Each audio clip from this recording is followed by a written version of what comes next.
Kia ora and a big welcome to episode 3 of the Kākāpō Files, a podcast from RNZ. I'm Alison Balance, and like most New Zealanders, I've been on holiday for the last few days.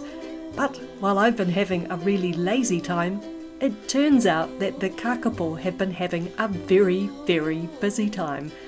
So I'm back with an emergency episode of the Kākāpō Files to find out what's been going on, and I'm going to give Deirdre Vercoe and Andrew Digby from the National Kākāpō Recovery Team at the Department of Conservation a phone call. So kia ora Deirdre, how are you? Kia ora Alison, I'm good thanks, and you? Very good. Happy New Year. It seems like the Kākāpō have been giving you a runaround. Yeah, they have been keeping us busy with lots of good news. So last time on the Kākāpō Files it was summer solstice and the first pair of birds, Pearl and Boss, had just mated on Whenua Hou on Codfish Island. They were the earliest Kākāpō known to mate, so that was a great start to this breeding season. What happened next? Yeah, so it was a good start, and so we have been monitoring Kākāpō on our 3 islands, so Whenua Hou, Codfish, and Anchor, and Little Barrier Island in the north. And so, as you said, Whenua Hou kicked off first with Pearl and Boss mating, but soon after that, the action really shifted to Anchor Island, where we have a lot of our younger birds. And Christmas Eve really kicked off on Anchor, with 3 females mating that night, and pretty much every night since we've had mating action out on Anchor. And so now 13, possibly 14 of the 21 breeding age females that we have on Anchor have mated. And quite a few of them have mated multiple times, which is great. Wow, so it's just the 2nd of January and more than half of your anchor birds have already mated. That's a bit unexpected. It is. It's staggering. So who have been the busy birds then? Who's mating with whom? Well, on the male front, the busiest bird has been a male named Tākāpō. So he's really taken the lion's share of the mating. Probably at least 6 females, I think, now.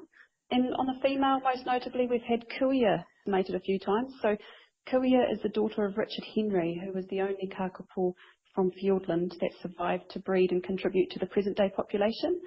So, yeah, it's great to have Kuia in the action. She did produce 4 chicks in 2016, so that was great to have some unique Fiordland genes passed on. But it looks like she's got off to a great start again this season. Who has Kuia mated with? Kuia has mated with Tāmaho and Tāmaho again, and possibly Horton as well. We're really happy with the level of multiple mating that we're seeing this year and just how many are really getting into the action in such a short period of time. It's really exciting for us. Excellent. Now can we have a chat with Andrew, who's the Kākāpō scientist? Kia ora, Alison. Kia ora, Andrew. How are things going with you? Yeah, very well, thank you. Very good. Now, it sounds like the birds are mating more than once, is what Deirdre has said. Why does that matter? Yeah, that's important for fertility. We've found from past experience that the more times a female mates, the more likely her eggs are to be fertile. So if she mates just with a single male, her fertility is a bit lower than 50%, so less than 50% of her eggs are fertile. But if she mates with the same male twice, that goes up to about 2/3. But if she mates with 2 different males, then that goes up to about 90% fertility. So looking for multiple matings, especially with different males, is really important to us. And that's what's happening on Anchor. Yeah, it is. It is. So on Anchor, we've actually had 1 female has probably mated 4 times. 4 birds have mated 3 times. 4 have mated 2 times, and 4 have mated once as well. So yeah, we're getting lots and lots of multiple matings on Anchor. Fantastic. But I gather there might also be a bit of sad news amongst all this celebration? Yeah, there is. And so on the weekend, just a few days ago, we found that Pidipi was found dead, and probably from a fight, maybe with Ngātapa, one of his neighbours. It's a real blow to us because Pidipi is one of the founding Kākāpō from Rakiura, and he had no offspring either. So that's a real double blow when we lose a founder who has had no offspring. Do male Kākāpō fight very often? Yeah, they do. We don't know lots about it, but we do know that they definitely fight. You hear when you're up near their bowls, you'll hear them sort of scratching each other. There's quite a lot of skirmishing going on. We did lose 2 males to probably fights in the 2016 breeding season on Whenua Hou.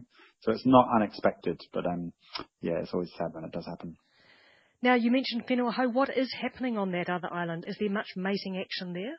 Well, so we had Pearl and Boss early on, and we actually, in the last few days, have had a couple more matings as well. So we've had Esperance has mated with Wolf a couple of times on the 29th and the 31st of December. And on New Year's day, Nora and Tutukul mated too. So that's very exciting that Nora's mated again. So Nora was the bird in 2016. She produced offspring for the first time in 35 years. So it's great to see her back in the mating again as well. And what happened with Pearl? What is she up to? Pearl, we know, has got 3 eggs, but we don't know yet whether they're fertile. So we're waiting to find out more there. So how many days old are those eggs? Those eggs will be quite old now. They'll be at least probably a week old. So we should be able to find out fertility quite soon. And are any of the females on Anchor Island showing signs of nesting yet? Well, actually, today our rangers are out on Anchor checking up on a couple of females, Hoturu and Waikawa, who are possibly nesting. And so we should know more about that tonight, hopefully. I think things are going to develop quite quickly, especially on Anchor. We'll have more and more nests coming online in the next few days. And hopefully we might get a bit more mating on Whenua as well. Now some other females have kicked in too. Well, good luck with all of that, and I'll be back in touch with you in a few days' time. Thanks, Andrew.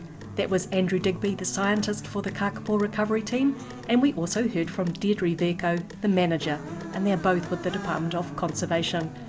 I'm Alison Balance.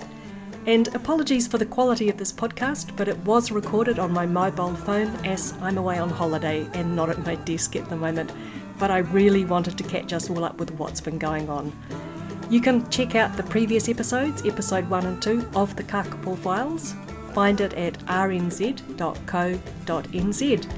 I'll be back in a few days with plenty more breaking news like this.